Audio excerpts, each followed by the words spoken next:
Лидер нам бол ертөнцийг харах цонх. Дадал хэвшлийн цуврал үлгэрүүд арслангийн ганган ус засалт. За тэгэхээр энэхүү үлгэрээс маань хүүхдүүд маань биеийн хөгжил, цэвэрч байх талаар суралцах боломжтой. Энэхүү номын маань онцлог нь ухаалаг үзэг ашиглан Солонгос монгол хэлээр сонсох боломжтой байгаа. Мөн түнчлэн үлгэрийн маань дөрүүд ярьдаг тэд овчийг ашиглан шууд орчуулгын сонсох боломжтой байгаа. Тэгэхээр бүгдээрээ эхлээд монгол хэлээр сонсож үзцгээе. Монгол хэл арслангийн ганган ус засал. Тэд овчийг ашиглан орчуулан сонсож үзцгээе. 으렁이의 멋진 머리.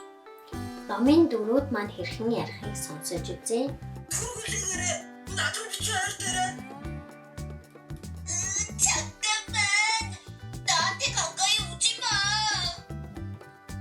Номын дөрүүд маань ярьдаг болсноор хүүхдүүдэд маань илүү Google-ийн кино үзэж байгаа юм шиг ойлгомжтой болохоос гадна ямар нөхцөлд ямар хариулт өгөхийг зааж өгөх хүүхдэд маань харилцан ярилцах давуу талтай байгаа. Номны эхний нүрэнд байрлах өдөр тутмын дадал хэвшлийн дэвтэр. Энэхүү дэвтрийн онцлог нь юу гэвэл хүүхдэд төлөвшөх ёстой зөв дадал хэвшлүүдийг оруулж өгсөн байгаа. Мөн түнчлэн тухайн унших номтой холбоотойгоор амлалтуудыг оруулж өгснөөрөө онцлогтой байгаа. Цэвэрч байх. Эрт унтаж эрт босох. Хоолоо ялгахгүй идэх.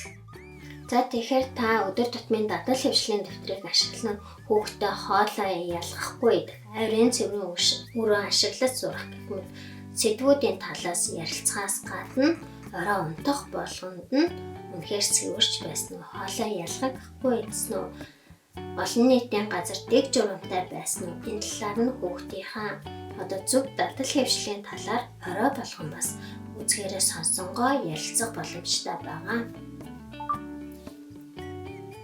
За тэгэхээр энэхүү номын маань уриалга бол амлаараа найзуудаа цэвэрч байна гэсэн уриалгатай байгаа. Тэгэхээр үүнтэй холбоотойгоор 6 төрлийн амлалтыг хүүхдүүдээс авдаг. Энэ нэгдүгээрт нь өглөө босоо дүүрээ угааж байгаарай. Хоёрт нь гаднаас орж ирээд гараа угааж байгаарай. Гуравт нь хэр буртаг болсон хурцаа цольж байгаарай. Дөрөвт нь шөдөө өдөрт 3 удаа угааж байгаарай. Тавт нь хоолоо идэж дуусаад шүдээ заавал угаагаарай. 6-ад нь дэвт шүдээ адилхан сайтар угаагаарай. Тэгэхээр дадал хэвшлийн үлгэрийн маань баруун талын дэвтэрт нь болохоор яг үнсэн номтой холбоотой 6 төрлийн анхааруулгах санамжийг хүүхдүүд маань оруулж өгсөн байна. За тэгээд үлгэрийн маань агуулга гэвэл бяцхан бүсгүй арслангийн үлгэрээр хүүхдүүд маань бохор байх үед ямар харагддаг болно, бохор байснаас болоод ямар өвчин дуусч болох талаар арслангийн дүрээр танилцсан байгаа. Мөн үлгэрийн явцад амлаараа найзуудаа болон байгаа. Энэхүү амлаараа найзуудаа болон маань болохоор хүүхдүүдэд анхааруулга болон зөвлөгөө хоёрыг хамтд нь өгсөн байгаа. За тэгэхээр амлаараа найзуудаа болон сонсоод үзье. Амлаараа найзуудаа усанд сайн орохгүй бол биеэс муухай өнөртдөг. Муухай өнөрт найзууд нь дургүй учраас хамт тоглохгүй шүү. За тэгэхээр та номоо унших зураа амлаараа найзуудаа хүүхдүүдтэйгээ сонсоод хүүхдүүдийнхээ бас амлалтыг авч болох юм болно. Лидербукийн цуврал үлгэрүүдийн маань онцлог маань юу вэ гэхээр дом болгоны арт эцэг эхчүүдэд зориулсан зөвлөгөө болон бүтээлч ажлын хэсгийг оруулж өгсөн байдаг. Тэгэхээр арслангийн ганган ус засал номны маань арталт хүүхдээ хэрхэн усанд оруулж сургах талаар зөвлөгөөг эцэг эхчүүдэд өгсөн байна. Мөн үүнтэй холбоотой тоглох аргыг зааж өгсөн байна. Арт талын хайрын болонд маань болохоор цэвэрч цэмцгэр байхыг ойлгохгүй юм уу?